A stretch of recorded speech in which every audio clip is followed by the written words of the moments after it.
My name is Jordan Farmer. This is Uncommon Conversations, episode number 33. And today's guest is Adam, and he is a builder, car guy, has a big TikTok, and he's a brilliant dude. Very thoughtful, very well read, and very informed. And it's been a pleasure talking with him, actually. It's really cool. I just felt like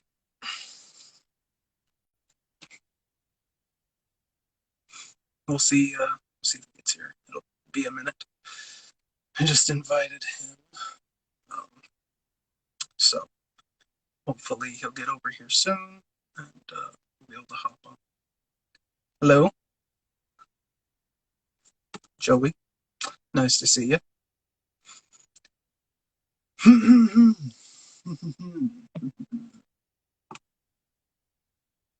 Hopefully he'll.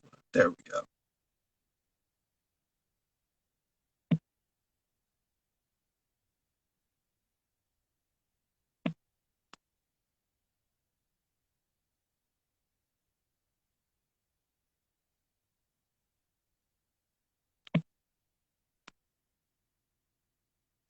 It should work. Just have to take a few seconds.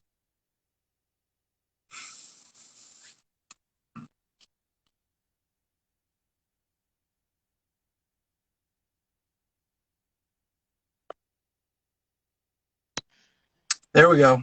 Got it. Hey, what's going on? All Lighting's a right. little bit better. Yeah, it's good. So I was just talking about the fact that I think that we shouldn't idolize any politician or public figure. They're going to be human. They're going to be flawed like the rest of us. The only way in which they will appear not to be is if they're bullshitting us, in my opinion. Like maybe you might find a guy who's got it all together and is really sweet and just like whatever that ideal person is. Maybe he exists, maybe she exists, but I don't think so. I think we should be concerned. First off, it's a job, so we should be concerned with whether or not you're going to perform the job well, and then we should be more concerned with. Are you going to be a good leader? Then are you going to comfort us? And I think a lot of people want comfort instead of leadership, and they don't understand the difference. Yes, and that's a huge problem in today's society. Everybody would rather be sugar-coated to have a false sense of security than have the country run right. Because, I mean, if you break it down into brass tacks, America is a business. That's all it is. It makes money, it spends money, it provides for its people.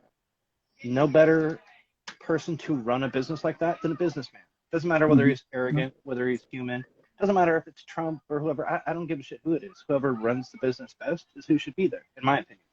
Yeah, and you gotta go ahead. And I agree, like, to a certain extent, of having tactical ways of not being as brazen to people, but at the same time, like, grow a fucking sack. You know what I mean? Like, everybody gets so riled up over the stupidest little shit. It's ridiculous what it's come to. Yeah, I completely agree. I think, we just got to be able to look past that stuff, man, and not seek that comfort. I really think that Trump acted the way he did because we needed to learn that lesson. It doesn't make sense to me why, because everyone can agree that he basically pushed people's buttons as much as he could. Like no one thinks he pulled back or held back or made any strategic changes in the way he was trying to communicate to avoid, like, I mean, to some degree, but for the most part, he pretty much just pushed buttons whenever he could, fought however he could, and I think it was just. Here's the thing: when you break precedent and you say, "Okay, we now have had Trump," everyone past him can be just a few notches away from that brash, authentic, like that, just over the topness. Yeah. And they have the freedom now because they could say, well, I'm not as bad as Trump. So I'd like to see a shift in that direction more for sure. And, man, it is a business, and it is like, it just needs to be. I wanted to make one quick point. Go ahead. People like Trump are people that are not just business owners, but specifically who have been in charge of thousands of employees. have a specific skill set that allows them to operate as the chief decision maker for thousands of people. They know how to get in touch with all those people, get the information flow upward, ingest it properly, and make decisions in real time. That's its own skill set. Yeah. Lawyers and like the HR people in the business that write the bylaws and the details and make sure everything's operating, legally according to the way it should, that's Congress, and that's who should be writing our laws and be in charge of that stuff. It's a different skill set, different temperament. Yep. They're not asking you to make decisions. A congressperson has to make decisions like 4 times a year, whereas like the president, it's every day, 15 times a Yeah. day. You have to get informed on something, make a good decision, have wisdom and all that stuff. So we got to be able to recognize the differences in the skill sets required, and then also Yep. just not look to be validated in the way we think people should be based off of our president. Like, people want the president to be someone of good character, but really I think they just want someone to be nice. Yeah. Because good character and being nice doesn't, like, they you can choose to be nice, but truth, honesty, problem solving, when it's problems like China or problems like human rights abuses or giant economic issues or whatever, like you can't sugarcoat or just comfort things. You just have to take action. And if it doesn't feel right or doesn't settle well, we got to deal with it. Well, and that's the thing. No matter whether it's from a president or your best friend, the truth is an ugly thing 90% of the time. And that's one thing I think 90% of our presidents in American history have lacked. The president is that job. He's the one who's supposed to run the thousands of people. He's not supposed to be their friend, not their buddy. He's supposed to do his job. And I think that's what threw everybody so far off, is because finally we got somebody who came into office, and instead of pussyfooting around, he took charge. He made the decisions he was supposed to make. For right or wrong, he still stuck with his convictions. He honored everything in his campaign. And let's face it, people are saying, oh, he was the same way as a president as he was through his entire campaign, and he was still elected. You know what I mean?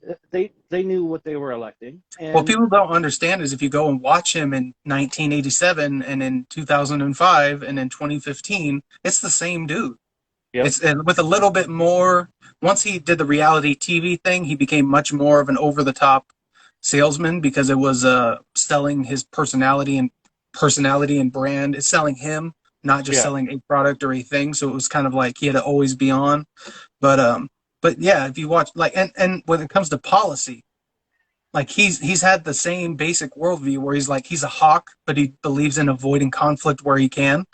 Like, it's like, yeah, be tough on our enemies, but don't get into bullshit, useless wars. It's not even like a sophisticated worldview. It's just kind of obvious, and he's been making those kinds of points and many other similar types of points for decades now, and everyone's like, I'll give you the best. This is one of my favorite facts that I learned about Trump. In his book, The Art of the Deal, in 1987, he said the press loves a good story. So if you're a little sensational, a little ridiculous, a little different, they'll write about you.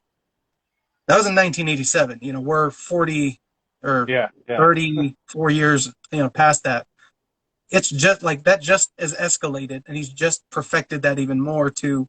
And that's why he got free media and got into we paid attention to him for free, because he was triggering in some way, because he was a deviation from the norm, and so he was a novelty. You had to address the new thing in the room, and it was every 12 hours that he was doing that.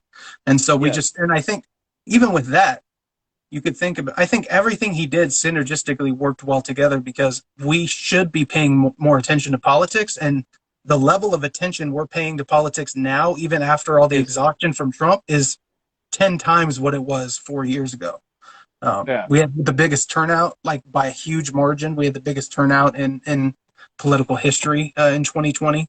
If you assume everything about that was above board.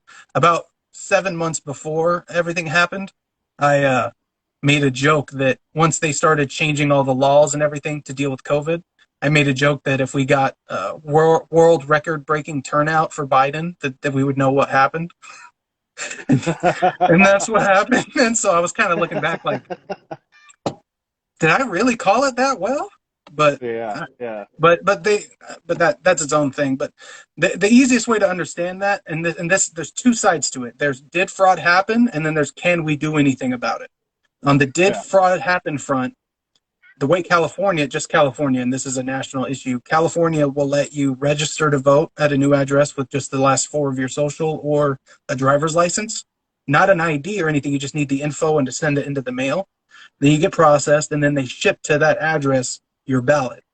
And then it's somewhere out there, and then eventually it finds its way back to the office where they collect it.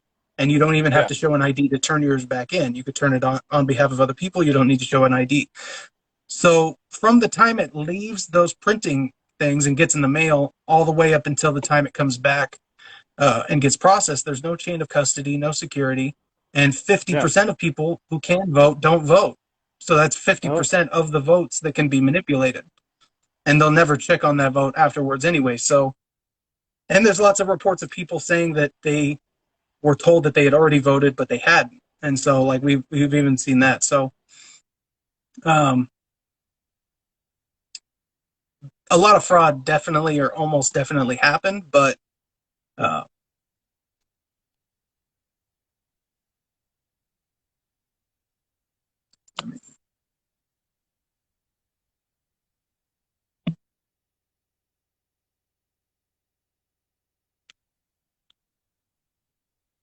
let's try this again.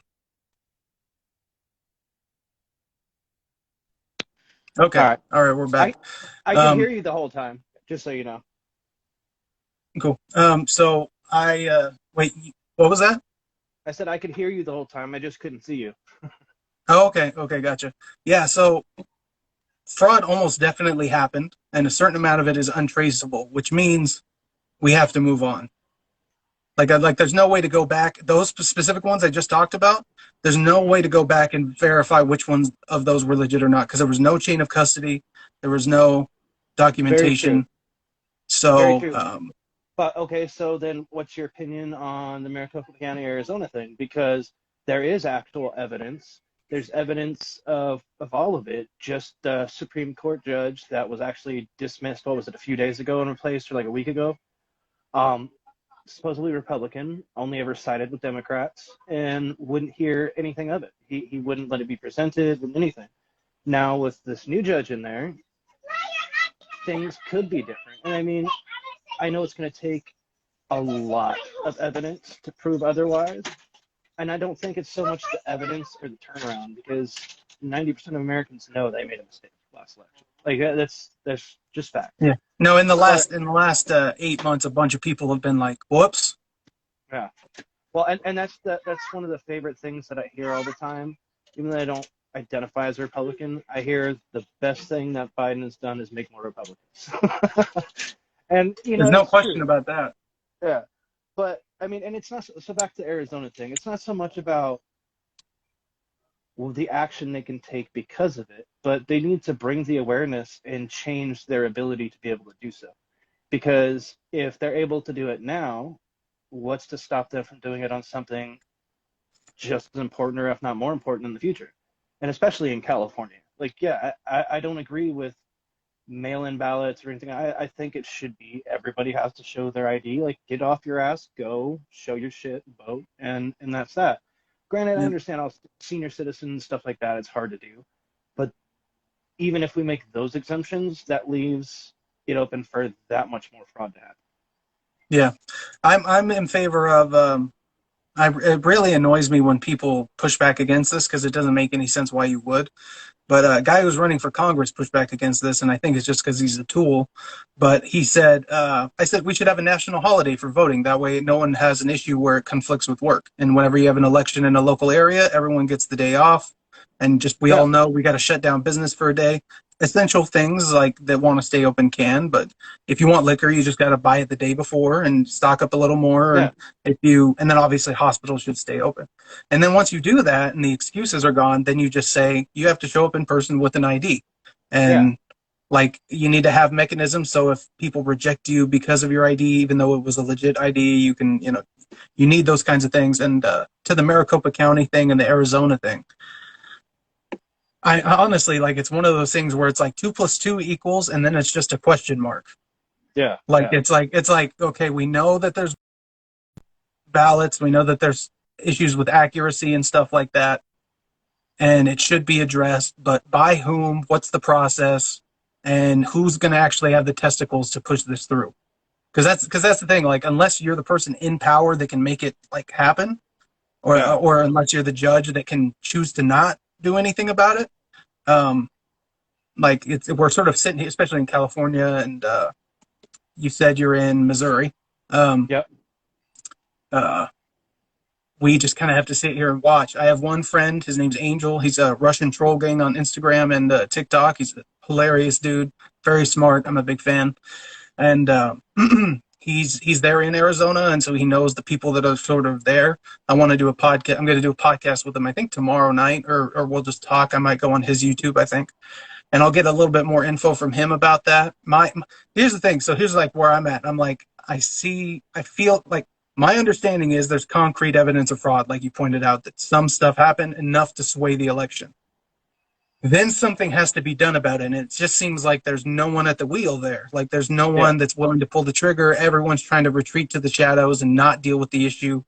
And I don't think we've ever had this happen.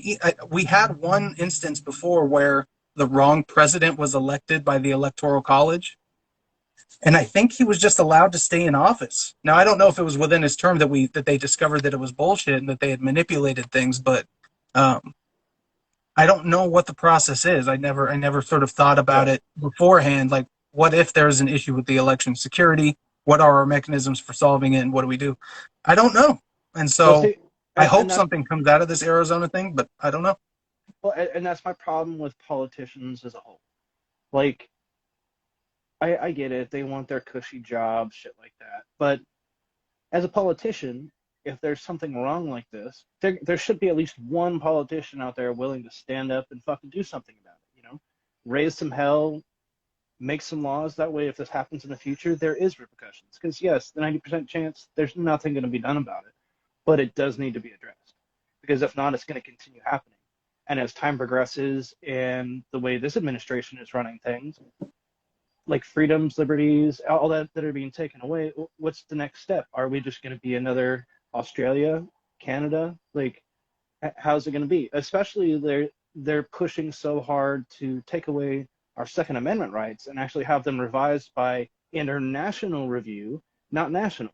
That's what they're trying to do in a state of emergency. Instead of listening to the Constitution, they're trying to take it international through the UN so they can take away and adjust the Second Amendment. But what a lot of people don't realize when they read that, through the UN and international scrutiny, they can't just adjust and scrutinize one amendment. If they do one, they have to revise the entire Constitution at the same time, which leaves our entire country open to international rule. Yeah. And that's fucking the end of times to me. You know what I mean? No, it is. I mean, there's a hesitancy to pull the trigger on that kind of a level or to start saying those kinds of things. But I believe the way the universe works is the divine truth exists at all levels, and it's something that we can come in the end times sense. We can come close to it, and it'll look like the end times, but it won't be the end times. And my example of this is Nazi Germany. Yeah. Like, you got the marks, you got the tattoos, and you got the golden stars before that. So you got the mark of the beast in some level, and you also had, the mark of the beast and stuff like that. And then you also had all of society in the name of the good perverted and working towards absolutely genocidal evil ends, both world conquering and killing people within. Yeah. Like that to me is effectively, so like the divine truth operating on many levels, that's hell showing up because we have behaved in such a way that will manifest hell beyond this world and in this world. And but no man knows the hour, no man knows the day, and I do believe that the fight itself is what will keep, this is going to rhyme, and but the fight itself is what keeps it at bay. Yeah. Because like until that, like we don't have any alternative options, you know, obviously, like it's like fight for freedom or give in to tyranny. Like those are our options. So, and and the thing is, those are eternal truths that will, totalitarianism will be an internal threat within our borders and outside our borders. And the mark of the beast and the end times and the ultimate Armageddon will be an eternal it's an eternal threat that can come about, and only Oh yeah. through trying to act in the good and trying to fight against that in your own life and in your own behaviors. Like, do I believe that that can be combated? And so that's, I think that's why it's so important for people to be aligned towards the good and be conscientious of that, and be, trying to put what work they can in, on their level. I'm the kind of person that, like, I judge myself and what I'm going to do specifically in politics very much within my own frame and what my talents are. And so my message is for everyone else to do that, which means you don't have to be me. You have to do what you can do. You have to be you authentically. And if that's reaching out to a friend, someone who's on the aisle, just trying to have that uncomfortable conversation to get that one extra bridge built. Yep. And more than anything, and why apolitical political conversation or being rejecting the two parties is so important. The Yep. system's designed to create tribalism and to feed off of humans' natural tribalism and enhance it, and we have to negate that through Yes. our own behaviors actively in order to try to undo that. And so that's what I'm trying to do, and that's what we all got to do if we want to make this whole project work. And I think it can. I have moments where I feel like we're alone in this, where we're just out on an island. And I think being an individualist tends to, like, result in that. You're not going to have as much of a nestled, comfortable community. But Yep. that doesn't mean we're alone. That just means we're each on our own path, and we have. And my this is the main thing. Trump proved what one man can do. Exactly. Just one could do a fucking lot. So Exactly. that's like endless hope for me. Yeah. It just, and that's why individualism is the truth and will win out in the end. Which, and when I say win out in the end, that means either the collectivist system has its, like, giant shitstorm where everything goes really, really bad, or we actually win the day and America stays America, and we start putting the rest of the world onto an American-like track where we're all trying to live for freedom and for peaceful coexistence. Well, see, and that's what's kind of scary to me. We are the only country like us left on the planet. The only one. Australia was my number one. Like, if I were to move anywhere outside the U.S., where would I go? Because they, to me, I thought valued freedom in so many ways that mattered, uh, and were an colonial, or ex-colony like us from the British Empire and all that kind of stuff. So I thought, but yeah, I mean, and we've seen what happened. They have literal, Yeah. COVID gulags. Yeah. Yeah. They have COVID Well, camps, like, well, and New and that's York what, is trying to do the same thing. yeah, that's what I mean. How long is it before all of that spreads here? And at what point, like, the Revolutionary War, the Civil War, all of these things happened for a reason. Everybody was fighting for a cause. I'm not naive enough to believe that that won't happen 10 more times in the existence of mankind, because inevitably it always comes back around to where it has to be stopped or prevented or changed in some way, shape, or fashion, whether it be peacefully and politically or through bloodshed. You know what I mean?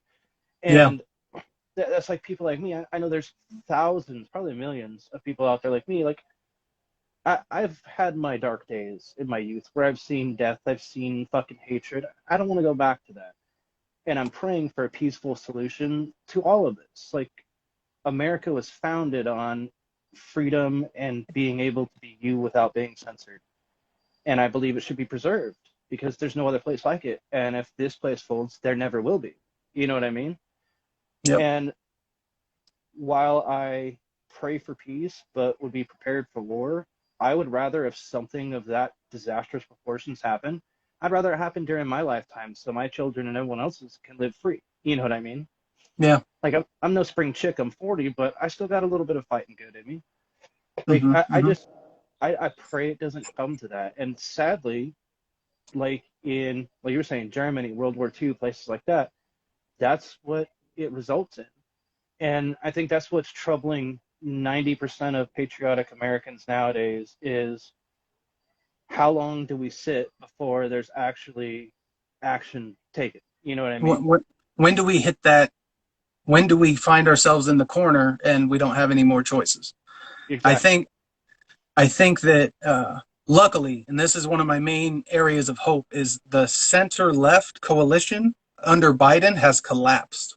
And so Yeah. the political power for that tyranny and the support for it on the left, like amongst the left, is seriously collapsing now. And so I hope that that process happens fast enough, and it seems to be. Uh, I've seen people on the Hill, which is sort of a center left outlet. I've seen the left wing guy on Valuetainment's podcast, the Patrick Bet David podcast, and people in my own life who can recognize that, like, who are able to see more nuance now that Trump's not in there, and who can say, who are waking up to some of the concerns and the fears. And so I think it's hopefully turning around, and we'll be able to reorder things. Norway just got rid of all COVID restrictions, and so that is one giant step in the right direction. And I Yeah. just hope that before we have the Biden concentration camps for domestic terrorist COVID Delta whatever, that Yeah. we get to that point where we're like, okay, this is a really bad flu. We need to calm the fuck down. Yeah. Exactly. like Exactly. like even if you want to, even if this was the bubonic plague, like, you don't want to shut down society and lock people in cages and everything, and like do all that just to keep, even worse Well, yeah. diseases at bay. Well, and not only that, like what leads me to, and I'm not going to dig down a conspiracy theory rabbit hole or anything, because I don't go that far, but it leads me to believe that there is more to this vaccine than just wanting control and everything else, because they're threatening now that they will fine you $700,000 for each unvaccinated employee. Like, what's the real agenda behind this? You know what I mean? Yeah, It, yeah. is it all just because of a COVID or a major flu, or is there really something secret behind it? You can't help but question it, whether it sounds crazy or not. You The know what I mean? question the question is not, are we dealing with evil? The question is, how far up does the evil go? Oh, I believe it goes all the way up, and I Yeah. believe that that's honestly why I hate reverting back to him like always, but that's honestly why I feel Trump was the man for the job. He wasn't some fucking billionaire's puppet. He was his own man. He did what he thought was best for the country instead of listening to a bunch of yuppies throwing money his way so he got richer. He was already rich. He had nothing to gain. He actually lost financially, sorry, for becoming president. You know, it's just super fucked up situation. Like two things I never thought I'd see in my lifetime was weed legalized and this shit. I'm being honest. Well, yeah. Ask you, you get what you ask for, I guess. I don't know. Maybe we're asking for too much. I'm just kidding. I think we've been, so I think since the Federal Reserve, there's been an active attempt to make Americans more dependent, and then teach them to become more dependent on the government, and then let the government gain coercion and authority and prestige with them or whatever, and then eventually bring, because here's the thing, like you said, we, first off, the 75 million people that voted for Trump in 2020 are 1% of the global population. That Yeah, 1% is standing up for a lot and standing against a lot. yeah. Um, but uh,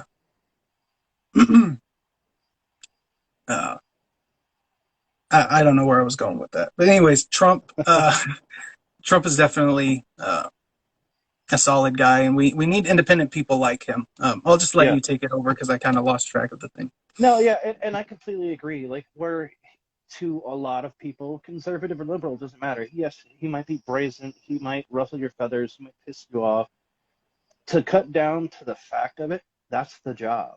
That's what being the president of the United States is. Cutting through all the bullshit, making sure things are done how they're supposed to be for the good of the American people, not the good of your pocketbook, not the good of the world economy, because every place else, America is America. America is not a world economy. America is itself. You know what I mean? And if we don't take care of ourselves at home first, we come into things like this where everybody's so worried about the entire world. Well, the entire world's already lost a lot of their freedoms. People are being beaten in the streets, shit like that. We are literally, like you said, the 1%, the last frontier where there is the possibility of still having freedom in every way, shape, or fashion. And it is those people like him not because he's Donald Trump, but the brazen people who won't listen to people chirping their ears, won't fold for any amount of money, that do things, whether they're right or wrong, he sticks to his convictions and his guns. And if he's wrong, he'll admit he's wrong, try and change it. But at least there's that person at the helm making those decisions instead of waiting for people to tell him what to do. You know what I mean? Yeah. Because Yeah. that's the point. That's the point of Congress, everything else. If the president makes a wrong decision, that's their job to sort it out. You know what I mean? If he fucks up, let them make bills, pass laws, whatever they got to do. But at the same time, they're secondary to the president of the United States. You know what I mean? Yeah. When that's what I find funny about this administration too. Everybody is so worked up about how brazen he was, the things he did. Like, for instance, the wall. They try and make it about a racial thing. It wasn't. It was about immigration in general because, yes, thousands of illegal immigrants, whether they be Haitian, Hispanic, whatever, come across the borders there all the time. But how hard would it be to sneak in 100 terrorists amongst 10,000 people that plan on blowing up 10 major spots around the country? You know what I mean? Not that I hard. think, and I think that the vetting process for that, even though it was kind of harsh, it's that way for a reason. Because right now, more than ever, we're more vulnerable for an attack than we've ever been in American history. I mean, we've limited our military, we've limited our medical staff, we've limited every possible resource because people aren't allowed to think individually nowadays. We're not allowed to make our own choice. And I think that's what scares me a lot too, because now that they've done away with anybody who is free thinking for themselves and everyone who would be willing to blindly follow and just get the jab is there doing these jobs, what's to say if they do declare martial law in the United States that the people that are left in the military won't actually turn on Americans because the government told them? You know what I mean? Yeah. And that's a scary thing. I mean, there's always millions of patriots that would stand up to that, but like, it's scary times. Like, I have no clue what's going to happen tomorrow, much less 2 months from now. You know what I mean? Yeah. I'm in the same boat. It's definitely scary times. I do believe that when we get into that corner and whatever that moment, that threshold moment is, I do think that a bunch of patriotic, talented, skillful ex-veterans will handle the job appropriately. Oh And yeah, I just hope it's as like I just don't want anyone to die. I don't want any unnecessary bloodshed. I'd rather us all just come to some solid common ground and agreements our own way. Um, the truth is, and we got to understand this. no, yeah. Thank you. Sorry. I was just going to say what we got to understand is, like, the rest of the world, like you said, doesn't have the freedoms we have, which means the leaders in those other countries are used to being able to dominate their people, and the Yeah. American people are like the stubborn cousins just holding out. And a bunch of people across the entire globe would love to see America fail, to see our Yeah. freedoms gone, and for the era of the elite aristocratic ruling class to come back, Yeah. because it was this country was not founded on transgender rights, but it was founded on the idea that the king does not have the ability to tell the white noble class how to live their lives, and it was like the biggest person on the totem pole getting knocked over by number two, and then number Yeah. two, then it was black men, then it was non-landowning white men, then it was black men, then it was women, and now it's transgender people. But it's about equality of all citizens under the law and us being all equal Exactly. in the system as we stand before this objective arbiter of legality and rights and all that kind of stuff. That is what America was built on, and we've been living more into that, and we just got to get back to that. So I Yeah. believe that we're on the verge of a new patriotic, not revolution. I'm trying to think of the term.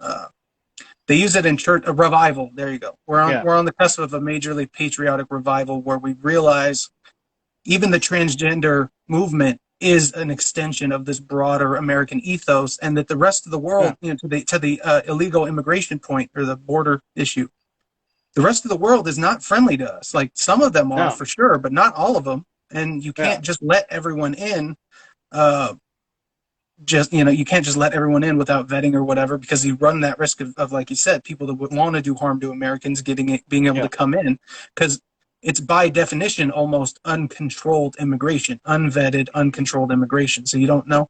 And it's not just Mexicans. There's like 150 countries represented every year by who comes through exactly. that Yeah, border. So it's not.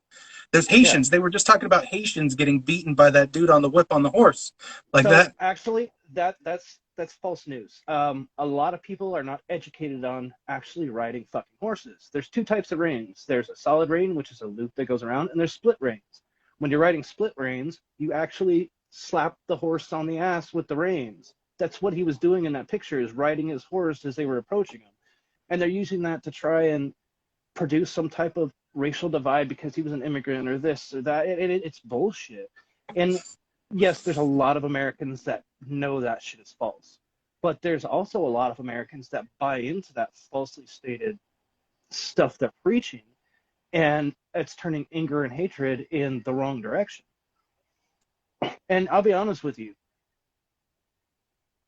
while a lot of things being done by patriots today to secure the country, whether it's the borders or do whatever, it might not be done in the most correct way possible.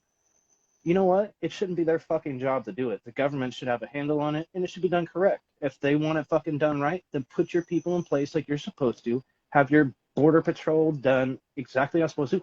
Build the wall. That's not saying people can't come over. That's just saying vet people before they come. Not even just for COVID. Like, okay, say COVID is this mass thing that they make it out to be. You're letting thousands of people over here, and they're not required to get vaccinated, not required to do anything that Americans are required to do. Why is this? That's just allowing something to be able to be spread if that is the case. But 21, the only number I've seen is 21% of the people coming over the border have the Delta variant, like actively have it. yeah, So, and if you're bringing over 150,000 a month, that's whatever, 30,000 cases a month, yeah, like just being yeah, brought in here. And if you look at the numbers nationally, like that seems to be a big reason why we even still have this at all, is because we have this giant bleeding, that we have it yeah. bleeding into the country. Well, and not only that, imagine not just your point, but imagine the toll it's taking out on our healthcare system, on our services provided to anybody. Because when immigrants come over, they're afforded these services, whether they're immigrants or not. And I'm not against that. Everybody deserves help when they come to America. That's what America's for. But there's proper ways to go about things. Like, it's such a drain on the economy in a lot of ways. And I know I sound like such a fucking tool saying it this way, but it's true. You know what I mean? Well, here's a better way of saying it. It's robbing other Americans and American immigrants that are already here from making as much money. Like on one hand, Exactly. you have the issue that you pointed out, where if a system's designed to deal with 10,000 people who can't afford their own health care and 100,000 show up, you're going to break the system. Yes. Yeah. And then even beyond that, um, uh, immigrants, as you like yes, immigrants are human beings. Yes, human beings and human life has value beyond just the economic, but labor is a commodity just like any other commodity. So if you have a constant influx and importing of extra supply, you're going to reduce the scarcity and reduce the value. So it literally, macroeconomically, suppresses all wages whenever you have a bunch of extra labor coming into the country. And Yes. literally all we have to do, because we make about 100,000, this is how I'm going to say it, we make 100,000 babies and expand our labor force by that much, 100,000 babies a month. We create, before the pandemic, about 250,000 jobs a month. So we have 150,000 jobs we got to fill. So it's Yeah. very easy. You just take that many people when you have low unemployment, and we're good. Just Yeah. limit it. Just have some sort of a rate at which it is coming in. But right now the discussion is, oh, you believe in any border security whatsoever, you must hate immigrants and be a racist. And then on the Yeah. other hand, it's like, I don't want to say anything about border security because I don't want to look like a racist. And so and, Yeah. Yeah. and so you have one side accusing and the other side defending from accusations of racism. Meanwhile, like, Yeah. the problems Well, see, don't, and this is the central theme, the problems don't get yeah. solved. Well, and that's where, like, I'm not ashamed to look like the asshole. My RDF, well, you know what RBF is for a female, resting dick face for a guy. My RDF is on point. I have no problems looking like the asshole talking about the hard topics with people and being factual, attempting to be tactical while doing it. But that's like, as far as like an immigrant is concerned to me, if you're in America, you're working, you're doing your part, you're doing everything, you're not an immigrant to me. You're a fucking American. You know what I mean? You've Yeah. paid your dues, you're doing your way, you are an American. There's no such thing as an American immigrant. You're either an American or you're an immigrant. It doesn't matter if you have dual citizenship. If you're here and you're a part of the economy and you're doing it honestly, then you are an American, flat out. And even people who aren't here legally that are still contributing to the system, because I've known a bunch of people in my life that were illegal here. My ex-friend Jaime, he worked, he paid taxes, everything else. He knew at the end of the year he wasn't going to be able to claim income taxes, anything like that, but he did it legit. Whether he was here legally or not, he was still on the books, he was still doing everything. That, to me, that's not an immigrant. That's somebody here trying to make their way. You know what I mean? Yeah. I think And we just got to understand, like, the issue of future immigration is separate yeah, from how do we handle people already here, yeah, especially the people that were brought over as children. It's a whole other dimension of, like, it wasn't their responsibility. And exactly. my answer is very simple. Like, if you brought over here as a kid, you should be allowed to be a citizen. And if you Yeah, were brought over, if you came over here as an adult and you're already here, but you're peaceful and paying your taxes and everything, you should be made a legal resident and not given the ability to vote. And so you can yeah, participate and support the society and pay your dues as a person here. But because you did the illegal thing and came the wrong way, we're not going to reward you with a say in how the system works. But exactly. you shouldn't be under threat. You're not going to build a business in all likelihood if you feel like you're constantly under threat of being deported. Like you're going to Yeah, get a job and just try to save what you can. You're not going to build over years if you think 6 months from now you're taken out. So there are costs exactly. to leaving this ambiguous thing we're dealing with partial legals, I guess, or whatever you want to call them. Yeah. Um, Well, and that's like partial. me. My family, my grandparents and great grandparents came over in 1940 from Germany. Like, technically, we're considered immigrants. I was born here, so I'm second generation from, but we're Americans before anything. You know what I mean? My grandmother, she's an American. This is her choice. She's done her dues. She did everything she could. And even back then, there was influx of immigrants coming in the country, whether they were Irish, fucking German, whether they were Jewish, whatever they were. During those times they were coming in, everybody was doing their part. You know what I mean? And Mm-hmm. I think that's what people focus on so much, is trying to make everything about hatred rather than what's good for the country. You know what I mean? And this, like, when they're talking about like stripping parents from kids and bullshit like that, like, that's a whole other topic. But I believe that's bullshit. But I do believe, like, if you were born here, even if your parents were illegal, you're an American, regardless. And I believe your American or your parents should get some sort of limited immunity, like you said, because of that fact. Or if you've been here for a certain long time, like, you're 100% right on there. But as with every aspect of society today, there's so much of a divide that is caused by the face of political parties or anything like that, that it's hard for anybody to come together nowadays. Like, and what's Maxine Waters, I think is her name. Like, somebody needs to put her in a retirement home. Like, come on, man. She was one of the first people in California perpetuating that the guys guarding the border over in Texas were beating people with whips and shit. And not even that, there's been so many things that have come out of her mouth that aren't factual, but a lot of California citizens, because California is predominantly liberal, don't do their homework on it, and they believe it, so they back it. Same with like New York and major states. People don't free think and learn stuff for themselves. They go off of face value of what's said to them. Oh, there's a picture that looks suspect. Oh, he must be fucking guilty. You know what I mean? Yeah.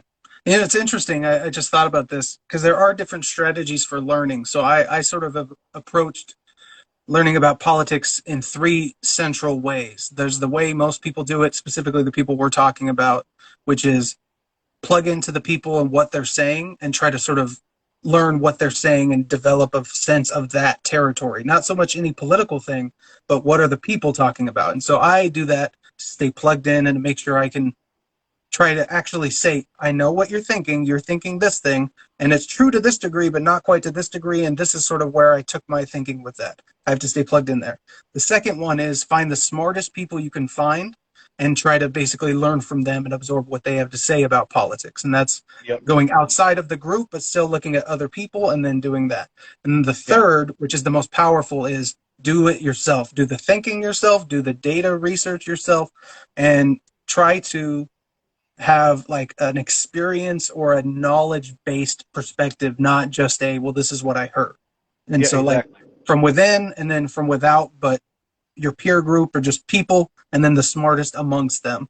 And those three, I think, can work pretty well. But yeah, most people in California, because there's so many people, they take that strategy of looking at the landscape of people that are around them and thinking that's the landscape of people that like exist politically, and then navigating that effectively. And that's a totally different that honestly, like when I come around those people, they usually annoy the shit out of me because they take charge of a social situation in a way that can get to the point of being dominating almost. Yeah.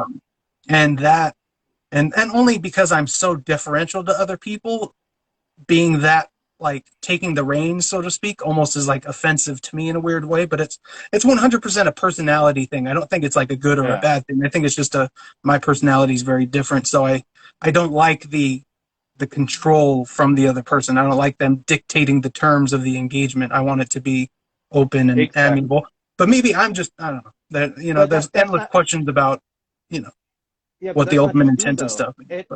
And I hate to beat a dead horse and sound like a typical quote unquote Republican, but that is a very standard trait for a liberally based person. Whether they are independently thinking or not, that is their basis. They take control, and if they can't take control of the situation, some are educated and will try and attack you with facts. Others will just attack you with nonsense. You know what I mean? And that's a standard trait for, I won't say all, some of those people. For the majority of the people I deal with, yes. That's why, like, the older I get, the more I dislike people as a whole in general, because everybody, Republican, Democrat, whatever, you're all fucking stupid. Like there's extremists on both sides. I don't agree with a lot of Republican things. I don't agree with a lot of Democratic things, but it's all about being tactful. And a lot of people from both sides, actually, I'll correct myself, not even just the left, a lot of people from the very far right, that's way far out there, are the same exact way. And I think if everybody swallowed their pride and ego a little bit and came to somewhat of a middle ground, I don't care if you have been a Democrat for fucking 70 years or a Republican, every person, regardless of their different views, should be able to find middle ground somewhere, some common denominator that they can agree on, whether it's good, bad, ugly, or in between. And I think that's what's lost in this country today. No one's willing to try and find that middle ground and have the healthy debate to come to terms with what's best, and everybody wants to fight about who's right. Everybody wants to play fucking King of the Hill, but there's no football. You know what I mean? Yeah. So it's interesting. I'm going to take it one layer up, and then we'll get down into the meat and potatoes of it. Christianity and Christian ideas are dying in this country, and it's been dying for a long time. There's not even a debate there. Two of those values within that framework is toughness, which is sort of a reflection of the other one, which is forgiveness. And both of those are dying. We talked about earlier, you got to be tougher. You got to be able to handle someone who doesn't speak in a way that is sugar-coated to match your sensibilities in every way. You got to be able to ingest what they say. You got to be able to handle people that are unpalatable. Like you're better off to eat something nasty than to starve, kind of a thing. Like you got to learn how to do it, and it's literally like essential. And then the other thing, that's toughness, and then the other thing is forgiveness, the ability to. And this is where cancel culture exists 100% in conflict with that value, because it's literally saying you might have said something that can be perceived by someone in the world today as offensive 20 years ago. So you don't get to have your job now. You don't get to talk in public now. You're going to be labeled as this horrible human being. Yeah. And at the end of the day, it's all political warfare. And in reality, it's not just left, right. It's establishment people And then the Yep. left are kind of useless dummies when it comes to giving the government more power. They think the Yeah. government will do good things with it, so they give it more power, and then it continues to do shitty things with it, and they just never really. Or it's that phrase, when you're young and you have a heart, you're a liberal. When you're old and you have a brain, you're a conservative. Eventually, they learn that lesson, but we can't wait 40 years for people to realize that this Yeah. lesson needs to end now with Yeah. some of these Yeah. things. So, but yeah, I think Well, forgiveness and toughness need to be revived in our society as values that we care about because they're essential to getting along. yes, 100%. Not only just that, like loyalty is very frail in the United States nowadays. Commitment, like there's everyone has commitment issues nowadays. Like it's ridiculous. No one has the same morals and drive anymore, and it drives me batshit crazy. It does. Like it, and this whole cancel culture thing. Like I don't even want to touch that because that'll be another 4 hours we're sitting here. But That's for the next podcast. yeah, yeah, yeah. But I mean, like, why instead of people? I'm so frustrated even thinking about that. But yeah, like, it's Sympathy, bro, sympathy. Like it's, yeah, I think that the term is, and it kind of worries me, but it's true. Moral disgust. Like you're yeah, like, really? You guys are yeah, like, you guys care so little about these virtues that you're just, it's just whatever. I don't know. That's, yeah. Well, and and I I sympathize with firmly what believe, you're talking about. like, and I firmly believe, like, social media has done some great things for humanity, but I believe that social media is single-handedly the downfall of 90% of the virtues you're talking about in today's society. Because if you think about it 20 years ago, like, I didn't have a cell phone in my face, everything else. I might have had a pager, but I was taking everything that I was taught, not just at face value. I was taught to do my homework. I was taught to learn. I was taught to understand that I'm not going to like everything everybody's going to have to say, and that's okay because that's my right. But they're still entitled to their opinion. You know what I mean? And nowadays, like, people are, like you said, they're losing careers over this shit because the whole cancel culture wants to cancel somebody. Like, who do these people think they are because they don't share the same opinion to just do away with somebody? And I want to clarify something. It's not the people, it's Twitter programming through the algorithm to create these types of events where people get canceled. Because you can easily Yeah. shut off a cascading cancel event. They could have fixed this years ago, but because it's in the interest of them to direct it at certain people and get certain people taken off of platforms, you amplify the offensive things that those people say, let it spiral into the algorithm. And then, so it's like, it's not even, I mean, it is people and individual choices, but it's like the social media has basically, someone said this really, Heather Heying, Brett Weinstein's wife, said, we mistook social media for social interaction. Yeah. But what that also means is we got social capital, what we think is social capital, from social media.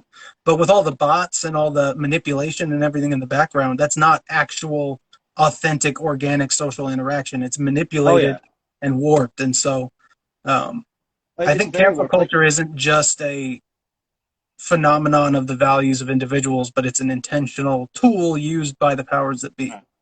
well, yeah, and also the powers that be are very guilty. Like, all of this has been predetermined, like, years ago. Like, when they started changing the history books to where these kids are very uneducated about mistakes, major mistakes of the past. So now they're all ignorant to it nowadays, and they don't see what's going on in the country right now. Realistically, anybody born before 2001, when they changed the history books, doesn't have a fucking real clue about what actually happened with slavery. They know what they're told, what they assume and talk about. They don't understand what happened during the Holocaust or what happened to Native Americans when we came to this country, or they don't know any of that. They know what's here and what's put out as propaganda by people to use against people who want to fight them, but they don't know actual facts. And that's like, there was a couple of kids that came across my page when I put up the video of what's her name talking, and the guy came on in the German suit and said everything will be fine if you get in line or whatever it was. Mm-hmm. And some kid got on. He's like, "Well, that's not how it was in Germany at all. It was for the people, and the people." I was like, "No, no, no, no, no." I was like, "You have it all wrong." I was like, "The Jewish Europeans and everybody that were accosted over there, all that, I said, those were German citizens too. those were people who had made lives there, the same as anyone who would come here would do. Like, you have that all wrong. So you should do your homework. Because, like, my grandmother, she's older. When they came over because of that. Like, so I'm very educated in that era and stuff like that. But to hear out of somebody's mouth what they're actually teaching these kids nowadays compared to what the truth is, it's very skewed. And I fear for that, because when, like, our generations die out or we're old and we're gone, what the fuck are these kids going to learn? Like, Yeah. it's all been made to where systematically, generation by generation, we're getting more naive, more ignorant, and less independent. So instead of being individuals in a world coexisting, we're cohabitants of the same mindset that leech off of one another, if that makes sense. Yeah. Yeah. 100%. And it, it's interesting when you think about the fact that, like, we it's very difficult to fully account for the manipulation that government schools put into us when um, America is supposed to be about limited government. So, like, Yeah. things like so you I'm going to jump around a little bit, but one, you talked about, like, them not knowing about the evil history of things, understanding not just in Nazi Germany, but in the Soviet Union. Yeah. And I didn't learn much about the Soviet Union, and this shows how the programming was even for me. I was told a lot about how evil the racist, genocidal Nazi Germany was, but in China and in the Soviet Union, the murders were way worse, and all of the human atrocities that were committed were just as bad, if not, like you're talking about Yeah. evil at such a level. It's like, who Oh, freaking yeah. cared? Yeah, you could say, well, they pulled 3 of your nails out of your foot, and they pulled 2. You know, who's who's the better? It's Yeah. like it doesn't matter at that point. Um, Yeah. and between 10 to 15 million or so people, were killed in Nazi Germany, both through internal repression and through, like, wars and everything that was resulted of that whole era. And that's like a tenth of what happened in the Soviet Union, and like 1/15 of what happened in China. But Yeah. but and this is the weird side of, like, Eurocentrism or American centrism, is we think we're, like, both uniquely good and uniquely evil. So, Yeah. like, Germany ties into the white sort of history of America, and, like, there's a connection there. But because it's the weird Eastern European, you know, communism, or it's the Chinese communism, it's like it's the other, and there's a safeguard of judgment when it's the Yeah. other that we have. Because it's interesting, because in America we are anti-racist in many ways by our Yeah. nature. It's funny because we're constantly having to deal with people talking about how racist we are, but the only reason why that happens is because the opposite is true. We value not being racist so much that we constantly rail against it in our society and are looking out for anything like that, because it's not what we're about. Um, Yes. and, But and also, but because of that, it keeps us from judging colored people with the same sort of standard that we would white people, in a weird way. yeah, It's the other side of exactly. racism. Yeah. Well, it's exactly. It's like reverse racism so much that we've handicapped an entire subcategory of people because of Yeah, it. And yeah, because and and it's. I'm trying to think of how to tactically say that. It's not so much that we have, because we have, but everybody is so worried about being racist or being this or being that, because everybody's so sensitive to it because they can't let go of the past. If everybody could let go of the past and everybody could joke around, everybody could do stupid shit, like humans are supposed to, it would be fine. But everybody is so sensitive nowadays. Like me, I have tattoos all over my head, shit like that. And I'm constantly, especially in St. Louis, I'm constantly questioning about it. And I've had a few people come at me, and I've had a few altercations where they assume I'm racist or I'm a neo-Nazi or I'm this or I'm that. But for the most part, they come and go, hey, what's up with the head tattoo? And I explain to them, it's for my family crest, this is this, this, and this, and this. And I explained to them that, yes, I'm from Germany, but no, I'm not related to Adolf Hitler. And everything's good from that point. I mean, shit, half my family is African American. Like my cousin Brittany, my aunt, everybody that showed up here, they're all black. Like, it's for me, it's not about race or sexual orientation. Like, you're either a good person or you're not. yes, I understand there's a lot of middle ground in there that can define whether you're a good or bad person. And, that's where the gray area lies. But, yeah, I won't preach on it, but it's all bullshit, realistically. Like, racism shouldn't exist because it was done with fucking years ago. Yes, there are still the hardcore racists on both sides, shit like that. But if we didn't perpetuate that and constantly worry about it in everyday life, that would go away. It would completely Mm-hmm. dissolve and be one less problem the American people have to deal with. The clock's about to run out.